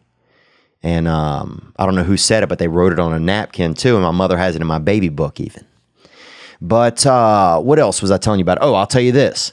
Do we hear more of your call? Oh, but I don't think I'm hiding anything, And I don't know if this is necessarily a mullet. It's kind of just like a long hair. It's crazy. It's like some people, it's just like a hockey haircut, I guess. I mean, it's just long hair. Have you ever had it? I'll tell you this about having long hair. It's changed my life. Because what happened was I was looking at pictures of myself and I was like, man, I always hated having short hair. And I was always afraid to grow out my long hair. And I lived here in Hollywood and you got to look kind of like you're going to be a leading man. I ain't a fucking leading man, boy. You know what I'm saying? I'm a sidekick, daddy. So I'm looking like I'm going to look. And so I grew my mane out. And so if I die out there in the desert or in a mountain, or if I fall into a wishing well and I die, even though I have so many wishes and none of them get me out of there, I want them to look and see me and say that man had a mane. That was a man or a very thin lesbian. That man or her, but they had a style. They had some passion hanging off the back of their neck. I don't want to be out there just fucking, the sun might get me. Anything can happen. All the rain's going to hit me. Some of the rain's not going to get me when I got this style. What's that, weather? Ooh, maybe nothing. Because I have a little bit of protection. I got a mane, boy. And if you see me in the desert or you see me outside, sometimes at night I'll turn around and be 9 raccoons behind me with their dicks out. Because they fucking can feel that I am a man. Onward. But thank you for calling, man. I do appreciate it, dude. And I didn't mean to get kind of fired up, but whatever. Let's hear more. So, Theo Vaughn, this is Brian out of Santa Cruz. I was just calling to let you know that last episode with you and Whitney, man, if I have ever seen a mating dance, that was a beautiful mating dance between two powerful comics. And thank you for calling, Brian, from Santa Cruz. And if you don't know it, Santa Cruz, their team name, the college team name is the Banana Slugs. And banana slug is also, that's not is that a racial slur? So I think they should change that shit. But you know what? It's probably a bunch of fucking, whatever. It's time we quit fucking say, people should do this or do that. People should live their lives. That's what I think. But I think it's something against Hawaiians or something. But anyway, let's hear more. And interesting Oh, and he's talking about me and Whitney Cummings was on the podcast. Let's hear more. people that basically courted each other for a future marriage. And I gotta say, man, if stars line up right, I see you two together. Wow. So you saying you think me and Whitney Cummings was out there doing that dirty dance, huh? Showing that, because one of my buddies used to paint the underside of his nuts and he would pull it up real high and show it to women sometimes. If there was like a party, like kind of a early evening, kind of late afternoon party. And one lady's husband beat the fuck out of that dude once. But let's hear more. I think she gave you the nod, and I know you've been giving her the nod for a couple years probably. And who knows, man? I know she's in a relationship, but if that don't work out, and you step up your game to her level, and she tones down her game a little bit to your level, I could see you two making it work. Wow. Who knows, I don't know. I think that she's a confident and strong woman. I think those are things that are admirable about her. I want to have a family, so I don't know if that's something that she seems very interested in. I think she's maybe a little too highfalutin for me. But look, you never know, man. But yeah, and I was saying my buddy would paint the underside of his nuts like a peacock and show it like that. And then that's when that guy beat his ass eventually. And that was, I guess, at about 4:30 p.m. pretty much. But thank you for calling, man. And look, that's, whatever gets you through the night. If you want to imagine me and Whitney, being naughty and playing fucking, playing DNA hockey with each other. Goal, goal, goal. That's me scoring. Come on. Then that's fine with me, man. I used to imagine this lady I knew giving Cedric the Entertainer hand jobs. And that would help me have a little bit more energy to bike to school in the morning. And that's when I was in college, actually. What's up, Theo? This is B from Tampa, Florida. What's up, B? Thanks for calling in, man, down there in Tampa. And Tampa's a great place to, to get a lot of, they have Spanish moss and also, honestly, to get pretty much molested or kidnapped. But, it's pirates country and things are going to happen. Everybody asks like, oh, Florida's so crazy. It's fucking pirates live there. And the grandchildren of pirates. Pirates who die and still have gold in them and still are on boats. What are you going to do when you die? Probably fucking nothing. Okay? Probably just have your grandparents show up at a church somewhere and cry. But pirates still sit on ships and still scare people. So the fact that vitriol that's in them, that fucking, that spunk, and half of them have one eye. So give them a break, man. Give people in Florida a break. These are the children and grandchildren of pirates. Onward. I'm calling in because I'm a pretty regular listener of the podcast. You're a funny dude. And thanks, man. I'm happy to be here with you. Fuck, dude. I am just long day. More? I was just curious if it bothers you or if everybody calling in kind of talking about drugs and stuff when you're sober. And, I'm just curious, as a guy who's in and out of sobriety, I don't care, and I still associate myself with some of those people. But does it ever kind of bother you that, your name gets thrown around in here with, like, drug using and stuff, or does it make you happy because people get help, Because when I was in rehab, I listened to you for a bit, and it helped me out. Well, thanks for calling, man. I appreciate that.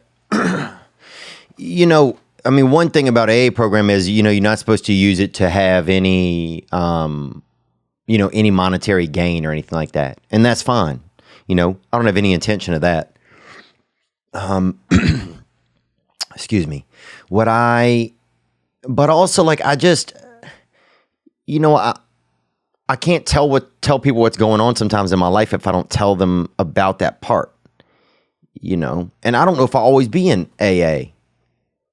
So I'm not trying to be, you know, I'm not trying to be like a, you know, a role model or anything like that. But that shit saved my life, I think. Here's what it did. It gave me perspective. And my perspective is still, my perspective isn't clear, but it gave me a glimpse that I was seeing the world wrong, and that the world was so much more comfortable than I thought it was. That the world wanted me here so much more than I thought it did. That I had the ability to be of service in the world more than I thought I could. That I was okay. You know, I remember having a day, even a moment, a thought that, man, I'm okay. And that's all it was. It just popped into my head. I'm okay. And it was real. It was a feeling. Oh, I'm okay. And to realize that you never have had that, it's like getting hit by a missile and blowing up, but not moving, but also nothing happening at the exact same time. It's like getting hit by a reality missile. It just hits you and goes inside you and blows the fuck up. But all the shrapnel stays right in, and all the shrapnel is good. And you're okay. And the perspective is, you see it, you get a glimpse like, oh man, I didn't have, nobody taught me the math right. Nobody taught me the math right. Sometimes you teach yourself your own emotional math as you grow up. And you got your own, okay, this and this and then that, and you carry that, and then this feels like that, and that feels like that, and this person doesn't like, and this person hates, and this is how I feel, and that's why, and okay, and it's always going to be like that, and let's fucking go. I'll put on some Eminem, you know, or some dirty Rihanna, you know, some of that naughty sweet sister Rihanna, and I'll just keep this chip on my back like I work for Doritos. But that's not the truth. And I needed to see that it wasn't my truth. And so then that's what started to happen. And so I don't feel like that. I'm glad that people, you know, if it gives them a second to think about something to call, to talk about that kind of thing, I try to follow up with people that have questions like that. It helps me feel a little bit of service sometimes, because there's a couple people that I talk to now that I've met through the hotline, who are just part of my AA call list that I'll reach out to sometimes. And what else? Does it make me feel bad? Does it make me feel sad? You know, I feel, what makes me feel sad is if somebody hurts, and there's somebody like a young man out there, and I say young man a lot because that's what I am, you know, and so I don't know what it's like to be a young woman. And maybe it's not even that different. I don't know, but I don't know. And if there's a young guy that's hurting, man, that makes me feel bad. You know, if there's somebody hurting and they don't know any better, and they don't have a chance, and they think that somebody doesn't care about them, you know, that hurts my feelings, dude. So, and I know there's not much I can do about it. And I guess it hurts my feelings because I feel like a lot of time that was me. You know, I feel like a lot of my life that was me. And all I thought I had was my hurt feelings, you know, and all I thought I was ever going to have. And I couldn't see, you know, I couldn't always see my vision. You know, and sometimes like you have your vision of that porch where you got out there with that lady and you in that swing and it squeaks a little bit. And you keep saying you're going to fix it on that porch swing, but you're never going to fix it because you like the squeak a little bit. Because it's like an inside joke between you guys. But then sometimes that thing goes away and it's just you in an apartment and you're just thinking. And that's what your vision is. It's you in an apartment. And you can't, and you don't you're not brave enough to make the choices. You're not brave enough to try and get better. Or you never even know that you can be better. Or that you could, or that you are already better. Or that you are okay and And then you get this different vision, and that becomes more of a reality. You know, I don't know. I don't know, man, but I'll tell you this, though. When I joke around with people about drugs and alcohol, and I joke about it with friends, that shit, it's almost like using it. I get the same high. I get the high of having fun with friends, and that's all I really wanted in the first place. The only reason I was drinking and using or partying was because I wanted to have fun with friends. And then it escalated where I just was having no fun by myself, kind of. But that's all I wanted was to have fun with friends. So now if I have a group of people where I can joke and fucking, dude, we'll talk about how fucked up we were. My buddy got a blowjob at a dang from a professional tennis player and fell through a skylight on his own restaurant. Imagine that, right into the cooks, dude. Camarones, you know? Right? The dishwasher's like, fuck, I gotta wash this. A bloody fucking CEO.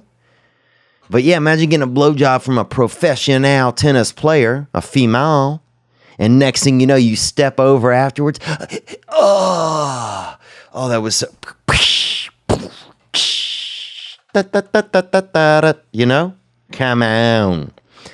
And I'm not saying that the dishwashers also were Latino. I'm just saying that they were listening to Latino music. And it was white guys in there, and they spoke Spanish. So don't jump to conclusions. But yeah, you know what?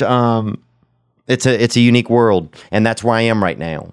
And so it doesn't depress me out, you know? I think it's brave when people call in about stuff. I think it's really, really brave. Let's hear more. Onward. Gang, gang. What's up, Theo? Gang, gang, baby boy. Let's hear it. Boy, James. Live in Las Vegas, man. I own a construction company. And, man, I practice those dark arts on a daily basis. Real messed up. I know I need to stop. I love hookers. I don't know what it is, man. Okay, you a construction work. You run a construction company, and you like them hookers. You like them hooks, man. You like that fresh cat on that line. You like that fresh cat. You like catching that fresh cat on that trout line, on that 70-pound test, you know, onward. You know, I spend about, on average, about $1,500 to $2,000 a week just on hookers. Come on. Dang, you must be making some real coin, boy. $1,500 worth of hookity hooks, man. Come on. Well, I mean, if they're enjoying it and you're enjoying it, what's going on with it, though? What's up with it? I don't even fuck them. All I do is get my dick sucked at least twice a day. What? Oh, I'd hate that, man. If somebody sucked my dick twice a day, dude, I would fucking call the police, bro. Honestly. It would just slow me down too much. I don't have time for all of that. But let's hear more. Don't know what to do, man. Just give me some advice. I would appreciate it. Gang, gang. Gang, bang. It sounds like, dude, you out there on that GB hunt. Well, look, man, here's the thing. It sounds like it's a comfortable system for you. If you're calling me, it sounds like a little bit in your voice like you're kind of happy about it. Like you kind of, you know, you're showing off. And I'm not judging you. I'm not saying it's bad. I'm just, you know, I'm evaluating from where I'm at, you know. And I don't think that that's, you know, if you get a little bit of, you know, you get some, you know, a little pump in your stump from that, and in your heart pump, and your aortas flare out. You know, you get them full balloons, them blood balloons inside of you because, you know, you like that life. Is it the risk? Here's when something's bad, I feel like. This is my perception. When it starts to become something you can't be without. Can you stop? Maybe it's not bad. Can you take a break? It's not bad. Can you quit? Then it doesn't have control over you. But if you can't, then what's going on? Then you might want to look into something else. But look, man, if you're keeping you're keeping these ladies in business, everybody's in a comfortable environment right now, then more power to you guys. You know, y'all suck twice a day. God. You're constructing? Then you should just build a whorehouse. You know? Build a whorehouse with a diving board. And a pool shaped like a big mouth, dude, and just get erect and just dive right into that thing with your dang. All right, let's hear another call that came in. Onward. Hey, Theo, this is Tim from Philadelphia. Got a quick question. Okay, Tim. What's the deal with all-you-can-eat wings, man? I went to the bar the other day, me and my ladies, and I wasn't sure if we should order one all-you-can-eat wings, if we were allowed to share them, or was that a violation? We're going to get kicked out? So we ordered two, and we didn't eat enough. but I wanted more to go, and I only had 2 left. Look, dude, here's the thing. If you got that, that Bonnie and Clyde type lady, if you got that little daredevil bad bitch and she don't mind, getting that one, $21.99 and one, she got to sit there and pretend like she ain't having any wings, even though she having them. I used to love that shit, dude. When you would split something, one person would get it and you would just sit by him. You don't think the fucking boss knew? Oh, you're the weird dude who just sits in a restaurant with somebody and doesn't eat, but also has food and crumbs all over their shirt? You're busted, man. I remember our mom would take us to this pizza place that had a buffet, and they had all you could get fresh olives on there. They had like an olive bar, had 3 types of olives, which was a lot. I mean, this was in the late 90s, so that was a lot of olives, And we would get one plate and all walk and hold it at the same time. Like, that fucking mattered, dude. 4 kids holding one plate. Like it's like a Olympic torch. Trying to pretend like since we all had our hand on it, that we got the deal. That it was all you could eat. Nothing shadier than that, boy. That's growing up real right there. You hiding, man. Eating real fast. You're like the James Bond of digestion. You wait real quick and then look, as soon as a manager looks away or a phone call comes in, you fucking, you tooth down a couple of hits or something. Gang. So I think if you're going to here's the thing, if you take your lady to a wing place, first of all, it's kind of shady, bruh. Take your lady to a nicer place where they got a little bit of fish. You know what I'm saying? Buy that bitch a fish dinner. Buy your lady a fish dinner. Because some ladies want a fish. They want that carp. They want that jaw full of carp, They want to fall asleep at night and have a little bit of mercury in the back of their tongue. Women like precious metals. So don't take your lady, for a damn couple of hot chicken wings. She's had 2 of them. Now her eyes are watering. Her makeup's running. She looks like a raccoon that got into a fight and it was just starting to rain. Come on, man. Take your lady, buy her that fish dinner. Buy that fish dinner. You know what I'm saying? Carp. Fucking scallop, mollusk, sea mollusk. Ahi. Get your lady what she deserves, dude. Something that used to swim and be free. You out there buying that bitch a small ass wing with some fucking mustard on it. Come on. Treat her right. Buy your lady something that had a hook in it. Because women like that fish dinner. Women like precious metals. They want jewelry, gold, diamonds, ore, shined up ore, coppers. At least with fish dinner, woman falls asleep at night, a little bit of mercury on her tongue. A little bit of that murk taste in her mouth. Makes her at least feel sometime in her subconscious like somebody bought her a piece of jewelry. So keep your lady off the wings and buy that bitch a fish dinner. Know that. Thank you for calling. Let's hear another call. Yo, that's crazy that you say one of your biggest regrets in life is not joining the military. Because that's my biggest regret in life, but, I would join now. I'm still young. I'm only 24, but I messed my ankle up when I was 23 hiking and had to have surgery, so now I can't, but it just makes me think, what do you think about that, and how do you, what do you talk to yourself, and what do you say to yourself to make it, not a big deal? Thanks for calling, young man. Well, for me, it's just, it makes me feel like less of a man that I didn't serve. It makes me feel it's an inferior thing. It reminds me that I wasted time. It reminds me there were 3 or 4 years of my life, 6 years, where I was probably fucking around. Where I didn't have any game plans, or I was living in fear, or I was just afraid, or who the fuck knows? Maybe I was just having fun.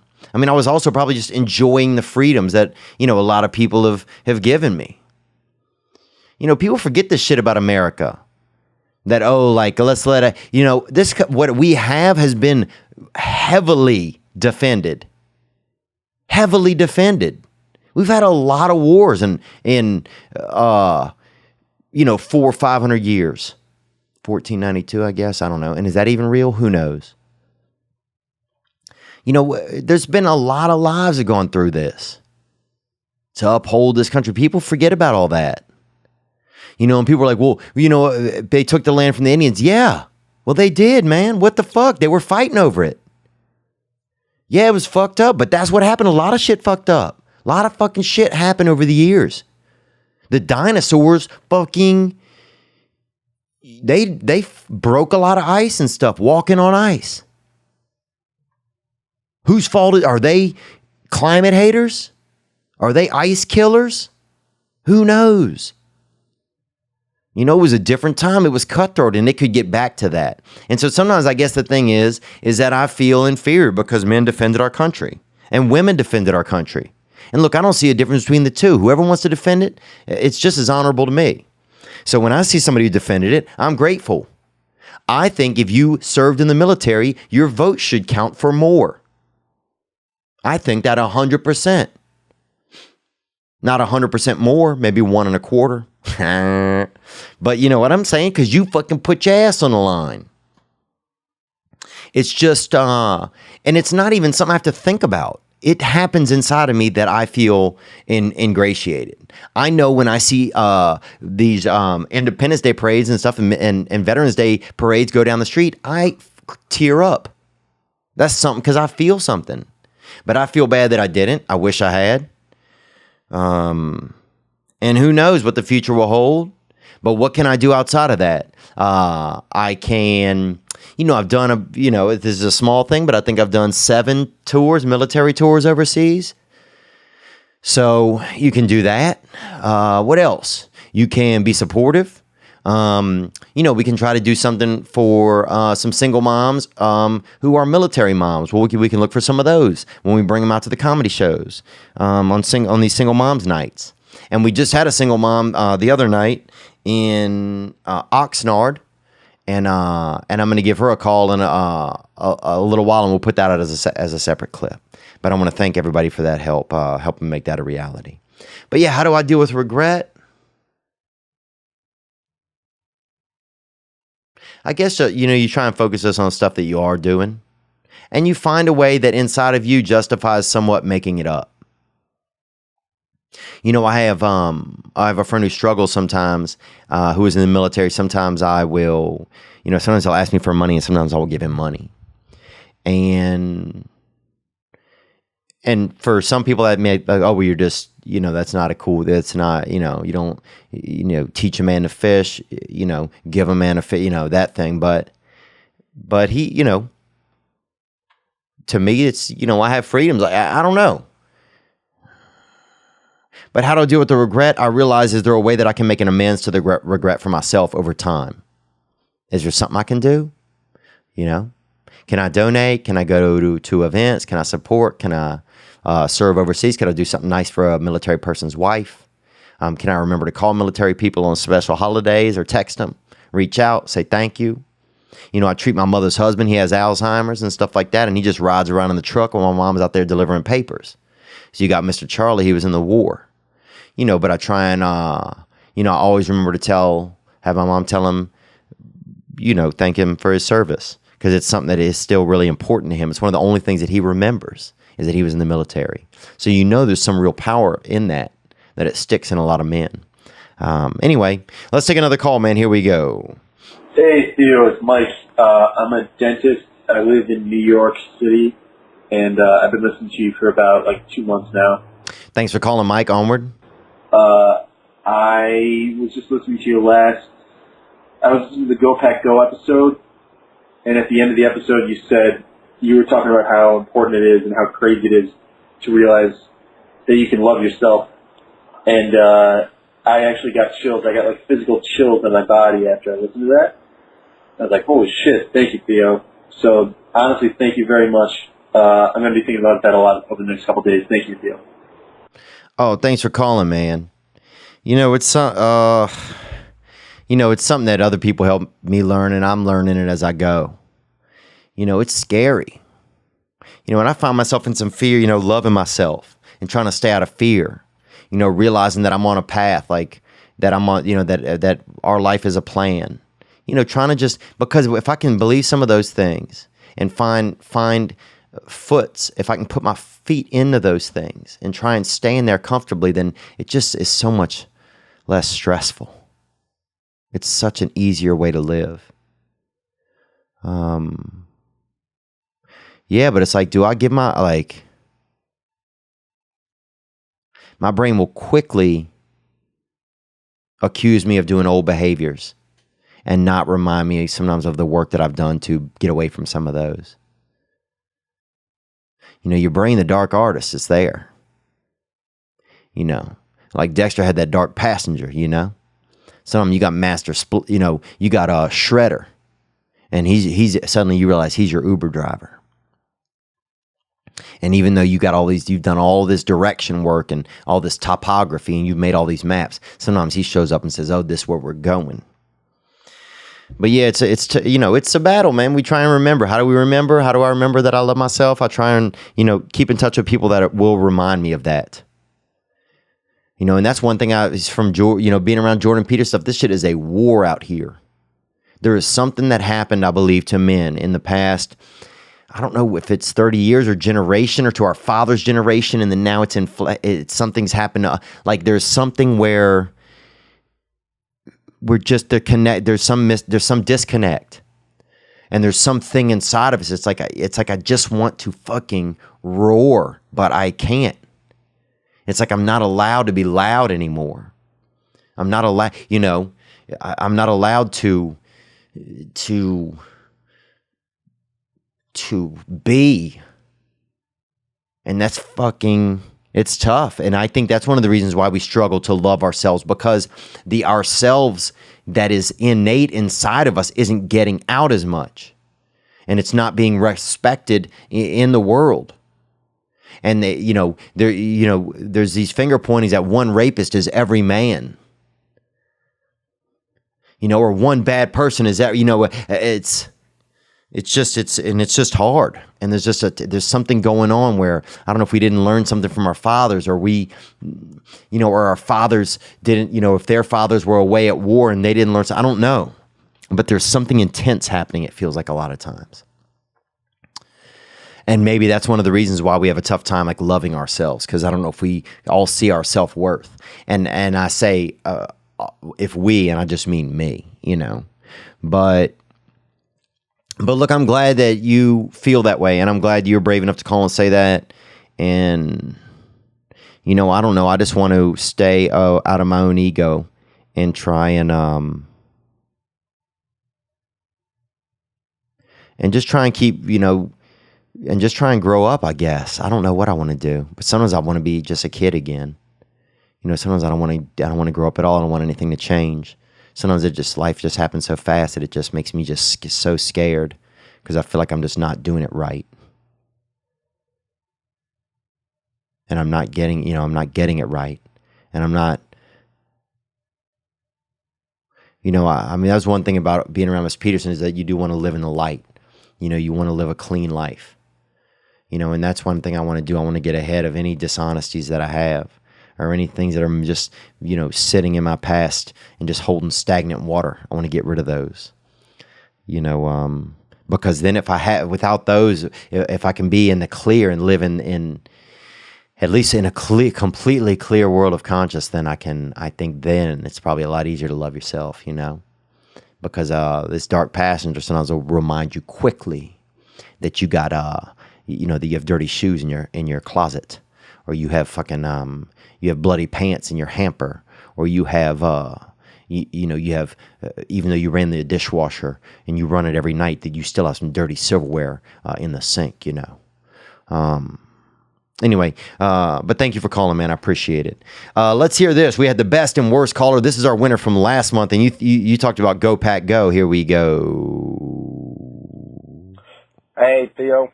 It's your boy Cooter over here in Idaho. So I'm calling to do your little, your best weekend, worst weekend deal. Saturday was my birthday. Sunday was Father's Day.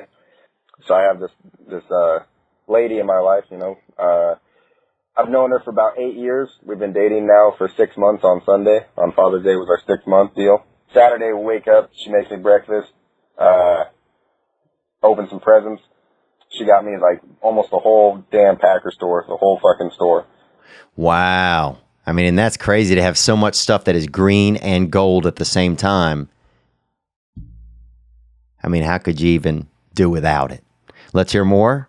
I'm a Green Bay Packer fan. She got me a bunch of shirts, hat, cooler. She got me a Devontae Adams jersey. Then we went golfing, you know. So she's in her brother's, dude. If she's having you wear that Devontae while y'all's doing sex, boy, that's a gateway drug, dude. First you got the jersey on, then you got the cleats on, then she making you wear a dark condom. You know what I'm saying? And making you put some, smoking Winstons afterwards and chilling. Then she's got you driving a fucking Buick. Then she's got you, I mean, it's never going to end, dude. And then she's going to leave you for a beautiful, strong black man.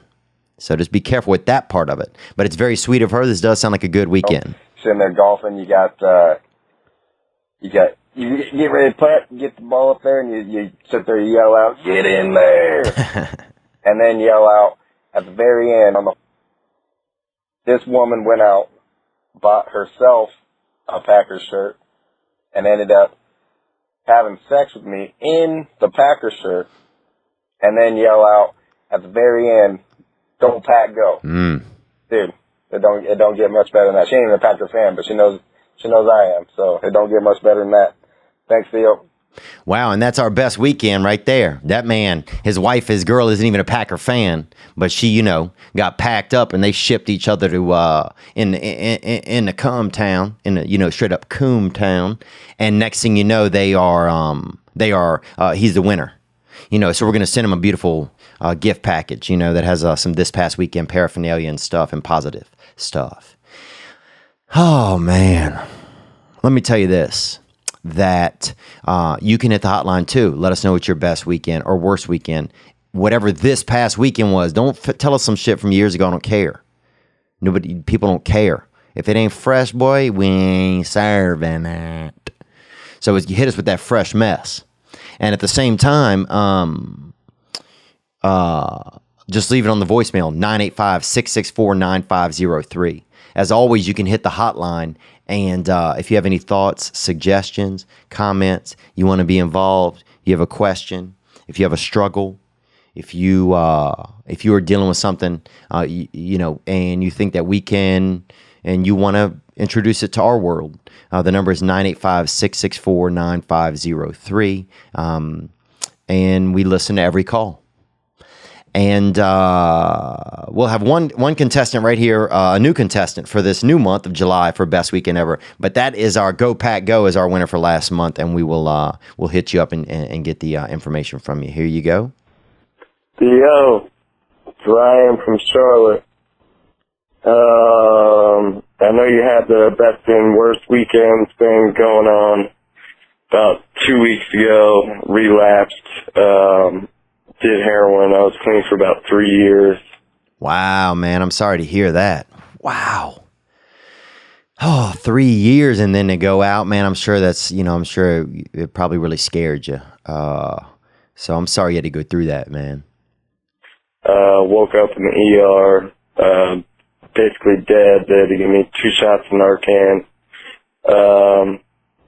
And about an hour later, I realized as I'm coming to that the cops are taking my phone for investigation. Keys to my car are gone. My wallet was about $600 and it was gone. Damn. Did you see 2 wolves fighting at a stoplight? Did you call that in? Lost it all, huh? Let's hear it. So I would say that was the worst weekend that I've had in a long time. I'm struggling with alcoholism, going to AA meetings every day, and I'm Good for you, man. Good for you, dude. I haven't been to a meeting in like a week, and I'm actually getting a little bit spooked about it, so I'm going to try to go tomorrow morning before I leave to Shanghai. Let's go. Starting to get back on track now. I'm really excited to come out and see you in Raleigh, and I'm actually going to be proposing to my girlfriend for about almost 4 years now, the night before the show. So it goes from the worst weekend a couple weeks ago to possibly the best weekend of my life. Hopefully we can get a minute to chat after the show, and I'll see you there. Gang, gang. Gang, gang, man. You know, what's amazing here, there, man, is that you know that you had that misstep in your sobriety, and that you are still moving forward with the things in your life that you feel like are bringing you positivity, and asking your girl to marry you and moving onward, and that's powerful, man. That's powerful, and that, you know, I would assume anyway, a lot of that is just that you get some of that AA built into you, and it builds, you know, and it's built into your system, and you're able to get back on your horse and stay moving onward. And dude, if that isn't the definition of onward, you know, to have that relapse, to have that moment, you know, when you probably had a vision of exactly what it was going to look like. You know, you probably had you and your girl in that porch. You know, you probably had your swing. You probably had a little bit of music, maybe a puppy out there, maybe 2 dogs even fucking off by the side of the house. You know what I'm saying? A lot of rich people, they like watching all of that shit, or homeowners. You know, that's why a lot of them have 2 dogs. I'm like, you need 2 dogs, dude? Or are you just watching them fuck at night? But, you know, you might have had that vision, you know, that vision. And then, man, you know, it can all, especially after a night of drugs or partying, it can all disappear. Or it can feel like it can. But boy, you saddle back up. You're moving forward. And I hope that I see you and your fiancé in Raleigh, North Carolina, and that's 2 weeks from now. Man, that's awesome. And that's at over at Good Nights Comedy. And I hope that that we can definitely chat for a minute, man. Hopefully we can chat for even more. But if she does say yes, man, make sure she wears that ring and comes on out, dude. I want to thank everybody who called in. Man, everything's just been so busy the past week, but I'm so grateful to sit here and just be able to, like, just try and think out loud and have people call, and we can all just think about some of this shit together. And we talked to Jeff, who had them breasts, and we're going to put that call up too. We were going to do a follow-up. We did a follow-up with him. Thank you for the suggestions for the 29-year-old virgin. We'll do a follow-up with him. And that's where we are. If you have any thoughts or comments or constructive criticisms about this week's episode, get involved in the conversation. You know, like, I don't have to be right about any of this stuff, but I do. I'm always open to be thinking different and hearing different stuff, you know. But thank you guys so much for the support. Thanks for the people that came out in Oxnard. Thank you to our YouTube followers. We just got to 100,000. 100,000 human beings that subscribe to the YouTube. Thank you so much. I mean, it's crazy, dude. If I remember looking at my YouTube, I never even looked at it in years, and I had like 400 followers. And I was like, "Fuck, man." And now we just, you know, we just have a little crew, and it's exciting, you know. And I think that together we can do some cool, exciting stuff. I want to apologize to my boys, some of the Latino warriors that came out there in Oxnard, and I forgot the strap. You know, I was supposed to bring the title belt, and I forgot it. And I owe you guys, man. So when you come to the Comedy Store, I got you. I want to thank the brothers that came out. And I'm not talking black guys. I'm talking about, there was a couple of hermanos, a couple of actual human brothers, DNA sidekicks, fucking, you know, twins, but not even actually twins, and just different years. You know what I'm saying? Like, pussy roommates, if you want to call them that. But they didn't live it there at the same time. So who came out, and that's always good to see. I'll see you guys soon. What can we listen to on the way out? I didn't even tell you that this song is called "The Devil is a Woman," and I don't really believe that. Or do I? What do we think the devil is? Chaos is a woman. That's what Jordan Peterson said. You know, Joe Rogan said he couldn't kill a lion. He doesn't think. I think he could. Dude, I seen a video of a man pushing a lion down by like a water fountain. But this is by Bishop Gunn. The Devil is a Woman. If you have friends in Shanghai, send them out. I can't believe I'm going to China, dude. Can you believe that? Think about China, man. I'm going to be thinking about it. Be good to yourselves. You probably deserve it. She's got eyes of fire that burn like a shot of whiskey. And she's been known to bring a man to his knees. Oh, and while we're listening to the song, I'm going to open this beautiful gift. And I will tag the maker of it down below. That's how I know the devil is a woman.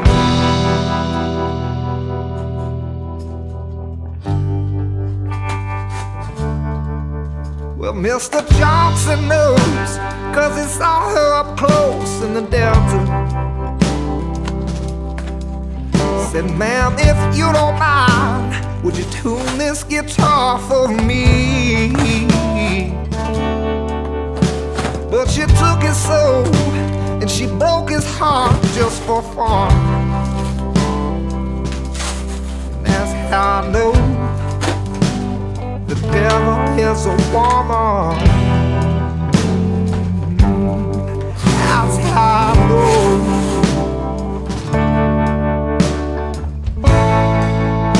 Temptation is her game. She'll make you want to anything that she wants you to. And just when you think that you understand her, everything changes. Oh, everything changes. And that's how I know.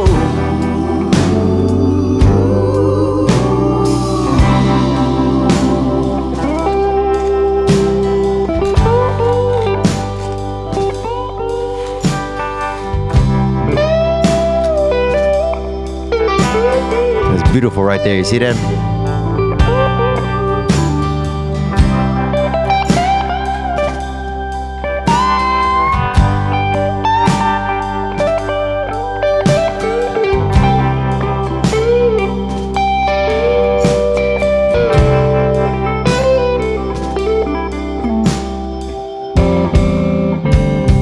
Charlie swears that he saw her somewhere down in Georgia. He says she plays a pretty mean fiddle, it's true. Oh, but even though you got that fiddle of gold, she will never admit that you won. And that's how I know the devil is a woman. There we go, right here. Yeah, that's how I know the devil is a woman.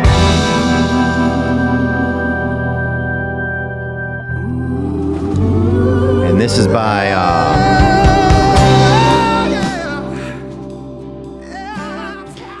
by Mr. Nicholas Nakarato. Sent this in, and we are grateful to him for this beautiful American flag. Man, we're gonna put this thing up in the studio, and that's how it happens, just like that. Thank you guys so much for your support for this week. Be good to yourselves. You know, we just got to keep thinking about our porch, you know, and think about what's on it. Get specific with that bitch. You know, let's get specific with that thing. Think who's out there with us. You know, we can do it, but it's going to take work, man. So, also, Jordan Peterson gave us a discount code to his course, and we're going to put that below as well, so that you can get it. I'm taking it, so it's self-authoring, and it's kind of about that. It's like about knowing where you've been, seeing where you are, and where you want to go. Because if we, you know, it's so much easier than we think. You have to have a map. You have to have a map. You don't just land on Plymouth Rock. Well, maybe actually you do. I think there's people just fucking landed there. That's crazy. But still, man, thank you guys. Be good to yourselves. You probably deserve it.